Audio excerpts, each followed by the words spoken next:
اعوذ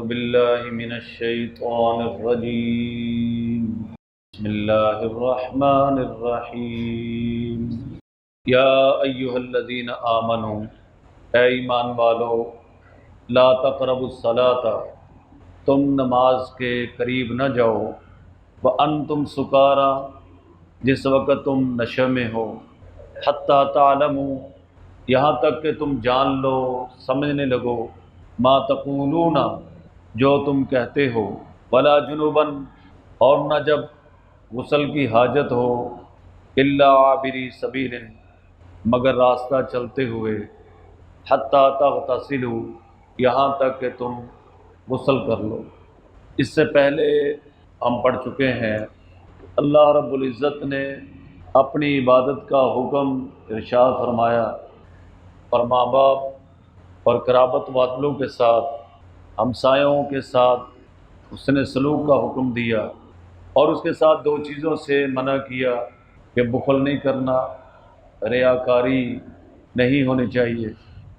تو اس آیت کے اندر جب اللہ کی عبادت کرنی ہے تو ان میں کن چیزوں سے بچنا ہے، کن چیزوں کو کرنا ہے وہ بتا دیا۔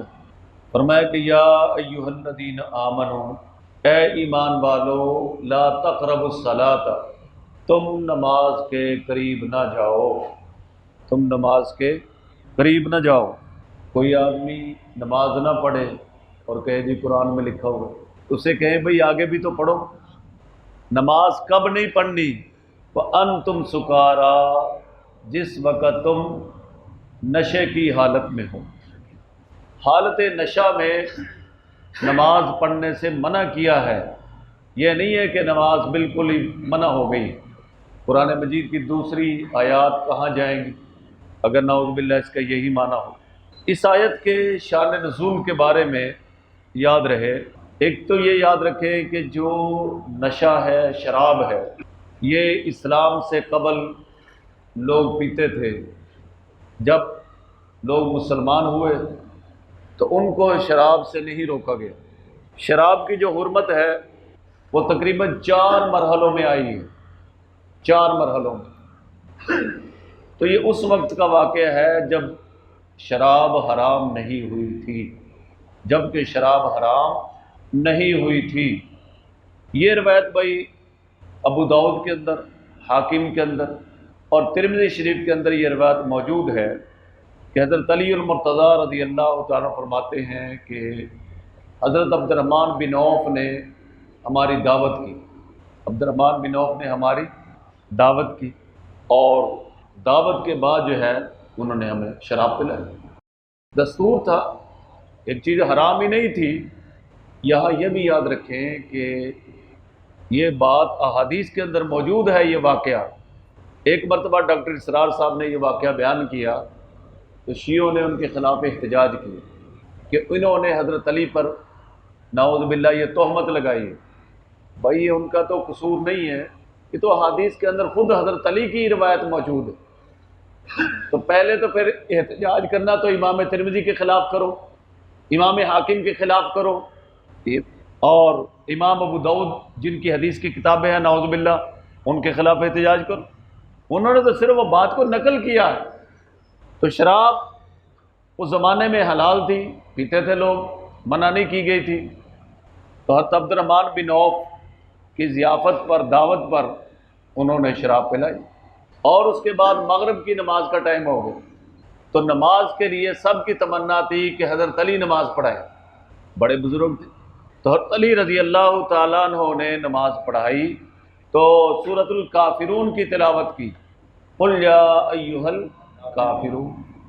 اب آپ نے دیکھا ہوگا کہ اس کی تقریباً ہر آیت میں لا آتا ہے، لا اعبد ما تعبدون ولا انتم عابدون ما اعبد ولا انا عابد ما عبدتم ولا انتم عابدون ما اعبد لا اعبد ما اعبد لکم دینکم۔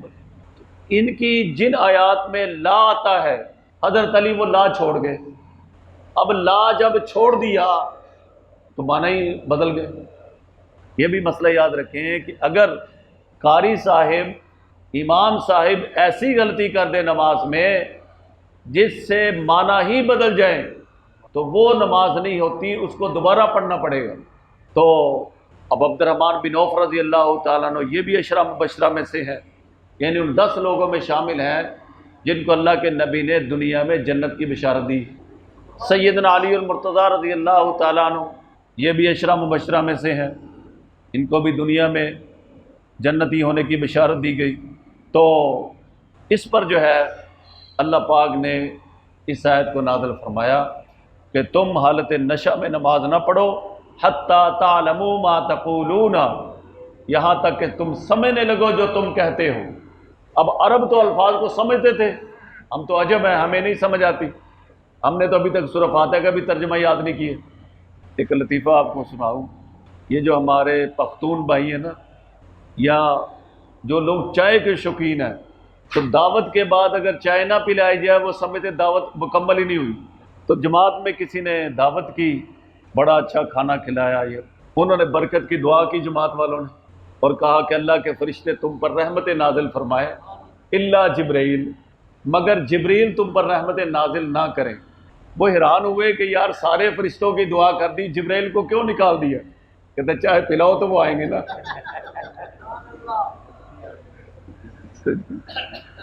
تو بہرحال بھائی میں یہ سمجھانا چاہ رہا ہوں کہ اگر اسلام سے پہلے اسلام میں کسی عمل کی، کسی چیز کی حرمت نہیں آئی، اس کو بیان کرنا کسی صحابی کی توہین نہیں ہوتی، اس کی شان میں کوئی کمی۔ جب شراب کی حرمت کا حکم آ گیا تو صحابہ نے مٹکے کے مٹکے نالیوں میں بہا دیے، یہ اللہ کے حکم کی تعمیل تھی۔ ورنہ جو لوگ شراب پیتے ہیں ان کو پتہ ہے کہ یکدم شراب چھوڑنا، نشہ چھوڑنا آسان نہیں ہوتا، لیکن اللہ کا حکم آ گیا تو پانی کی طرح مدینے کی گلیوں میں شراب بہہ رہی تھی، آرڈر آ گیا، بس ختم۔ تو اگر ایک چیز کی حرمت کے آنے سے پہلے صحابہ سے کوئی عمل ہوا ہے تو اس سے ان کی توہین لازم نہیں آتی، ان کی شان میں کبھی لازم۔ اب اگر یہ کہا جائے کہ فلاں صحابی اسلام لانے سے پہلے بتوں کی پوجا کرتے تھے تو کیا اس کی توہین ہے؟ بہت سے صحابہ ہیں کہ جو اسلام سے پہلے بتوں کی پوجا کرتے تھے۔ توہین اس وقت ہے نعوذ باللہ جب اسلام لانے کے بعد انہوں نے یہ کیا ہو۔ جب یہ چیز ثابت نہیں تو قبل از حکم یا قبل از اسلام ان کے کسی واقعے کو بیان کرنا کسی صحابی پر نہ تہمت ہے نہ نعوذ باللہ ان کی کوئی توہین کا پہلو۔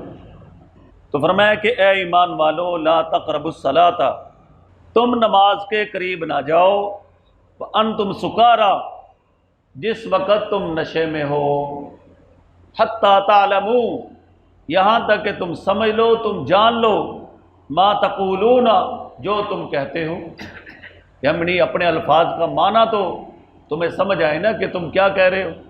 لا اعبدو کا معنی اور ہے، اعبدو کا معنی اور ہے۔ لا اعبدو کا معنی میں عبادت نہیں کرتا، اعبدو کا معنی میں عبادت کرتا ہوں۔ تو فرمایا کہ ولا جنوبا، اور حالت جنابت میں بھی نماز کے قریب نہ جاؤ، جنبی ہونے کی حالت میں نماز کے قریب نہ جاؤ۔ ایک مسئلہ یاد رکھیں بھئی، شروع اسلام میں یہ حکم تھا الماء من الماء، پانی سے پانی ہے، پانی سے پانی، یعنی جب مرد عورت کا پانی نکلے گا تو پھر پانی استعمال کرنا پڑے گا، یعنی پھر غسل ان پہ کیا ہوگا؟ واجب ہوگا۔ یہ شروع اسلام کا حکم تھا۔ اب اگر کوئی یہ حدیث دکھائے وہ کہہ جی ہمارا تو پانی نہیں نکلا تھا، تو یاد رکھیں اب حکم یہ ہے کہ اگر شرم گاہیں مل جائیں، پانی نہ بھی نکلے تو غسل کرنا فرض ہو جاتا ہے۔ اور ام المومنین سیدہ عائشہ رضی اللہ تعالیٰ عنہ فرماتی ہیں کہ جب مرد چاروں کے درمیان بیٹھ جائے اور شرم گاہوں کے منہ مل گئے تو غسل واجب ہو گیا۔ حضرت عائشہ کی روایت ہے جب شرم گاہوں کے منہ مل جاتے ہیں، پانی نکلے نہ نکلے تو غسل کیا ہو جاتا ہے؟ واجب ہو جاتا ہے۔ یہ جو روایت ہے الماء من الماء، اب جو ہے اس کے بعد والی روایت کو دیکھا جائے گا، جیسا کہ شراب جب حلال تھی، اب ان روایتوں کو نہیں دیکھا جائے گا، اب حرمت والی روایات کو دیکھا جائے گا۔ یاد رہے بھائی، اب قیامت تک کے لیے شراب حرام ہے، اور شراب ایسے ہی نجس اور ناپاک ہے جیسے پیشاب کا قطرہ نجس اور ناپاک ہے۔ اسلام کا بھی یہ حکم جو ہے یہ قیامت تک کے لیے۔ 1922 میں امریکہ میں شراب کے اوپر پابندی لگائی گئی، 1922 میں، تو بڑے اس کی خرابیوں کو بیان کیا گیا، اس میں یہ خرابی ہے، یہ خرابی ہے، یہ خرابی۔ وہ کب تک صبر کرتے؟ 1926 میں اس پابندی کو ختم کر دیا گیا اور کہا جناب شراب میں تو یہ بھی فائدہ ہے، یہ بھی فائدہ ہے، یہ بھی فائدہ ہے۔ تو مسلمان کے لیے شراب بیچنا، خریدنا، پینا، پلانا، تقریباً 10 قسم کے آدمی ہیں جن پہ اللہ کی لعنت ہے۔ اور ایک مسئلہ یاد رکھیں کہ ایک ہے آدمی گناہ کرے لیکن گناہ کو گناہ سمجھے، اس سے آدمی گناہ گار ہوتا ہے، کافر نہیں ہوتا۔ لیکن اگر کوئی آدمی گناہ کو حلال سمجھ کے کرے تو وہ آدمی گناہ گار تو کیا، وہ کافر ہو جاتا ہے۔ ایک آدمی شراب پی رہا ہے اور اس کو گناہ سمجھتا ہے تو وہ کیا ہے، گناہ گار ہے۔ لیکن اگر سمجھتا ہے کہ یہ شراب میرے لیے حلال ہے، اب وہ کیا ہو جاتا ہے، کافر ہو جاتا ہے۔ اللہ کی حرام کی ہوئی چیزوں کو کوئی آدمی حلال سمجھ کے استعمال کرے وہ کافر ہو جاتا ہے۔ اگر گناہ سمجھ کے کرے تو گناہ گار تو رہتا ہے لیکن کافر نہیں ہوتا۔ تو فرمایا کہ حتی تعلموا ما تقولون، یہاں تک کہ تم جان لو، ما تقولون، جو تم کہتے ہو، ولا جنبا، اور نہ حالت جنابت میں نماز کے قریب جاؤ۔ حالت جنابت چاہے وہ میاں بیوی کی ہم بستری سے آئی ہو یا آدمی کو ویسے ہی احتلام ہوا ہو، تو دونوں صورتوں میں نماز کے قریب نہیں جا سکتی۔ اسی طرح بھائی حالت جنابت میں یا عورت جب حائضہ ہو، حیض کی حالت میں ہو، تو وہ قرآن پاک کی تلاوت نہیں کر سکتی۔ یہ مسئلہ اچھی طرح یاد کر لیں کہ اگر کوئی عورت حائضہ ہے، مینسز ہے، حالت حیض میں ہے، تو قرآن مجید نہیں پڑھ سکتی، نماز نہیں پڑھ سکتی۔ اس کے علاوہ مسنون دعائیں پڑھ سکتی ہے، اذان کا جواب دے سکتی ہے، یعنی قرآن کے علاوہ باقی سارا کچھ وہ پڑھ سکتی ہے۔ اکثر عورتیں جو ہے وہ زبان پہ اللہ کا نام بھی نہیں لاتی کہ میری تو جو ہے نا وہ حالت ناپاکی کی، تو یہ مسئلہ اچھی طرح ان کو جا کے سمجھائیں۔ آپ دیکھ 8-10 دن اگر عورت اللہ کا نام ہی نہیں لے گی تو وہ بیچاری 8-10 دن بعد اسے کتنی مشقت ہوگی نماز پڑھنے میں، اللہ کا نام لینے میں۔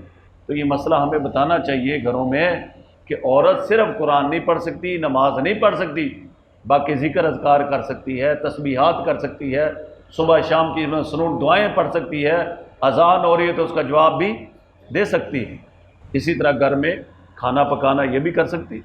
یہ بھی ایک جو ہے نا بڑی کوتاہی ہے، بلکہ بزرگوں نے تو یہ لکھا ہے، کتابوں میں یہاں تک لکھا ہوا ہے کہ جس عورت کو یہ حالت ہو نا، تو جب نماز کا وقت ہو تو وہ وضو کر کے تو مصلی پہ بیٹھ کے کچھ دیر اللہ کا ذکر کر لے، یہ نہ کہ وہ نماز سے غافل نہ ہو جائے۔ نماز سے اب مہینے میں 30 دن ہوتے ہیں، ان بیچاریوں کے 8-10 دن تو یہ گزر گئے۔ 8-10 دن جو ہے نا جب وہ اس میں گزاریں گی تو باقی 20 دن میں کیسے پابندی کریں گی۔ اور اسی طرح یاد رکھیں کہ اگر کسی عورت کو عمرے کے سفر میں یا حج کے سفر میں یہ حالت پیش آ جائے تو وہ عورت مسجد حرام میں نہیں جا سکتی، طواف نہیں کر سکتی، باقی جو اعمال ہے وہ کر سکتی ہے۔ عمرے احرام کی حالت میں رہ سکتی ہے، حالت احرام میں رہے، جب یہ ایام ختم ہو جائیں تو غسل کر کے باقی جو ہے نا طواف بھی کر سکتی ہے اور باقی اعمال کر سکتی ہے۔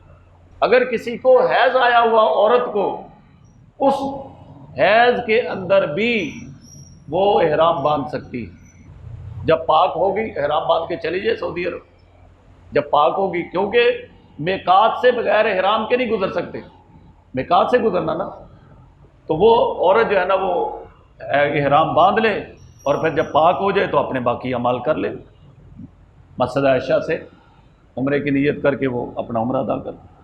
تو فرمایا کہ اے ایمان والو لا تقربوا الصلاۃ، تم نماز کے قریب نہ جاؤ، وانتم سکارا، جس وقت تم نشے میں ہو، حتی تعلموا ما تقولون، یہاں تک کہ تم سمجھنے لگو، تم جان لو، ما تقولون، جو تم کہتے ہو، ولا جنبا، اور نہ اس وقت جب تمہیں غسل کی حاجت ہو، حالت جنابت میں۔